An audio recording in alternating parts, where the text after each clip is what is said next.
Hi and welcome to lesson number 16 of section number 12। इस lesson में basically मैं आपसे बात करूंगा प्लान रिस्क रिस्पॉन्सेस के टूल्स एंड टेक्निक्स के हवाले से।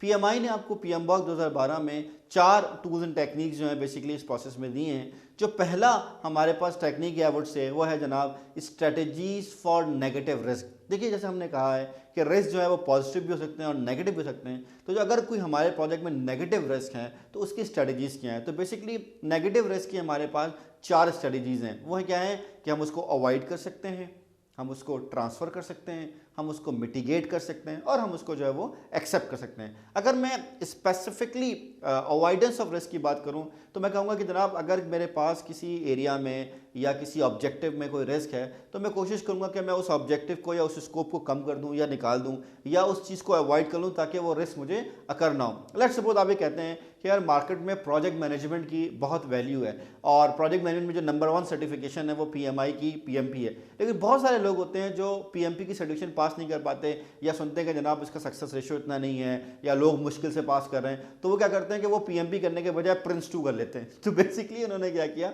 उन्होंने वो रिस्क अवॉइड कर दिया। Although they are project management certified but not from a PMI, they are from the PRINCE 2। इसी तरह हम बात करते हैं दूसरा जो हमारे पास नेगेटिव रिस्क की स्ट्रेटजी है वो है हमारे पास ट्रांसफरेंस। ट्रांसफरेंस का मतलब ये है कि आपने रिस्क को तो एक्सेप्ट कर लिया लेकिन आपने उसको ट्रांसफ़र कर दिया टू समवन एल्स। जैसे हमारा जो कोर्स है project management with success guarantee, इसमें हम आपसे कहते हैं कि जनाब अगर आप हमसे कोर्स करेंगे और आप जो है खुदा ना खास्ता एग्ज़ाम में फेल नहीं कर पाते हैं तो हम आपको सेकेंड टर्म की तैयारी भी फ्री में कराएंगे और आपकी एग्ज़ाम की फ़ीस भी देंगे। तो बेसिकली क्या हुआ कि आपने ज़ाहिर कॉस्ट में हमने वो ऐड कर लिया है तो आपने वो एक कॉस्ट या एक प्रीमियम अमाउंट पे कर रहे हैं जस्ट टू मेक श्योर कि जनाब अगर कोई रिस्क अकर हो जाएगा तो वो आपको हिट नहीं करेगा बल्कि जो बॉडी जिससे आप ये रिस्क की खरीद रहे हैं, इंश्योरेंस खरीद रहे हैं या वारंटी खरीद रहे हैं या गारंटी खरीद रहे हैं या कॉन्ट्रैक्ट में डिफाइन कर रहे हैं तो वो उसको जो है वो बेयर करेगा।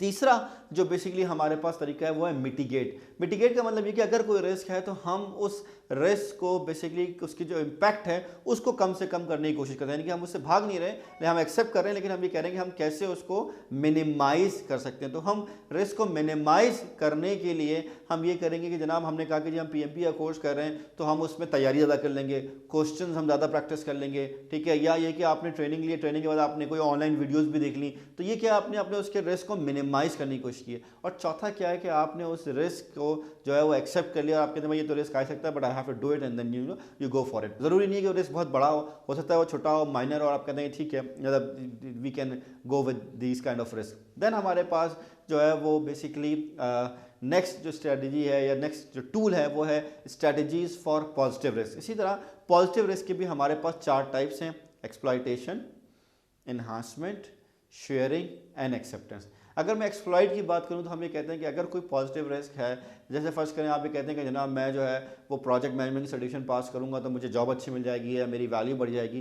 तो आपने कहा यार मैं और मेहनत करता हूं, मैं और पैसे लगाता हूं, मैं और ट्रेनिंग लेता हूं ताकि मैं जल्द से जल्द इसको पास कर लूँ।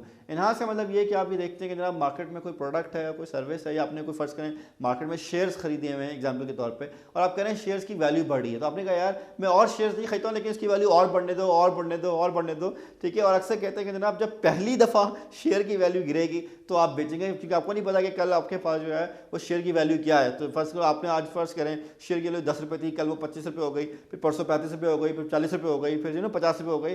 तो आप कब तक वेट करते रहेंगे? जब लेट्स सपोज वो 70 की सीलिंग को टच करती है और फिर वो आती है 65 पे, this is the time when you will sell it. तो आपने कहा कि हम जो है वो एनहांस कर रहे हैं उसकी प्रोबेबिलिटी को।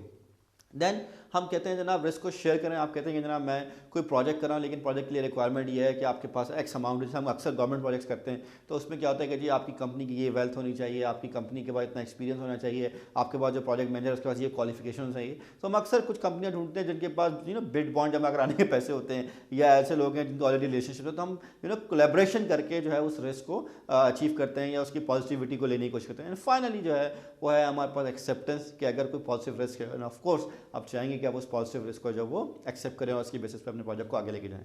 जो थर्ड यहाँ पर आपके पास टेक्निक है वो है कंटिंजेंट रिस्क रिस्पॉन्स प्लानिंग, या जिसको आप कंटिजेंसी रिस्क रिस्पॉन्स प्लानिंग भी कह सकते हैं। ज़ाहिर है जब आप प्रोजेक्ट करेंगे तो आप ये तो नहीं कह सकते कि यार मेरे पास पैसे खत्म हो गए या पैसे और चाहिए। जब आप प्लानिंग करते हैं तो आप पहले ही बताते हैं कि जी मेरे प्रोजेक्ट के एस्टिमेट्स ये हैं, जो कि हम सेक्शन नंबर 13 में भी आपके साथ इसमें बात करेंगे जहाँ पर हम बजट को फाइनलाइज करेंगे। तो आप कहते हैं कि जनाब हमारे पास जो है वो लेट्स सपोज मैं प्रोजेक्ट कर रहा हूँ, मैं रिकॉर्डिंग का प्रोजेक्ट कर रहा हूँ, मुझे पता है मेरा रिकॉर्डिंग का जो पूरा प्रोजेक्ट है ये तकरीबन 1 मिलियन की कॉस्ट करेगा मुझे। लेकिन मैं कह जी 1 मिलियन तो वो है जो कॉस्ट है, लेकिन अगर कंटीजेंसी आती है, लेट्स सपोज कोई डिले हो जाता है या मैं अवेलेबल नहीं होता हूँ या ये अवेलेबल नहीं होते हैं, या जैसे हमें पता नहीं था कि हम खाने के नाम पे 1-1.5 लाख रुपए खा जाएंगे तो हमने कोई 2-3 लाख रुपए जो है वो कंटीजेंसी रखी हुई थी कि हमें एक्स्ट्रा शूट करने पड़ जाते हैं, आवाज़ कभी कोई मसले भी आते हैं, तो वो कंटीजेंसी जो है हम उसकी प्लानिंग कर लेते हैं। लेकिन सबसे बड़ा सवाल ये नहीं है कि कंटीजेंसी प्लानिंग करनी है, सवाल ये है कि जब आप कंटीजेंसी प्लानिंग करते हैं तो कंटीजेंसी रखनी कितनी चाहिए। अक्सर लोग जो है वो एक स्टैंडर्ड रखते हैं 10%, 15%, 20%। There are 2-3 ways. अगर प्रीवियस हिस्ट्री है, जैसे मैंने आपको बताया था कि जनाब एनर्जी प्रोजेक्ट्स का 30% है या डैम्स का 90% है या IT का 107% है, तो वो भी आप एक बेंचमार्क ले सकते हैं। या ये कि आपने जो अपने प्रोजेक्ट के रिस्क आइडेंटिफाई किए थे उसका मैंने आपको एक्सपेक्टेड मॉनिटरी वैल्यू बताया था, तो जो नेट एक्सपेक्टेड मॉनिटरी वैल्यू है पॉजिटिव और नेगेटिव रिस्क को मिला के, वो भी आप एज अ कंटीजेंसी के तौर पे अपने प्रोजेक्ट में रख सकते हैं। फाइनली जो चौथा टेक्निक या टूल या टेक्निक है वो है जनाब एक्सपर्ट जजमेंट। आप एक्सपर्ट से पूछ के भी जो है वो काम कर सकते हैं और उनका इनपुट भी ले सकते हैं। So that is all about the tools and techniques of plan risk responses, और नेक्स्ट लेसन में हम बात करेंगे इसके आउटपुट के हवाले से। Thank you.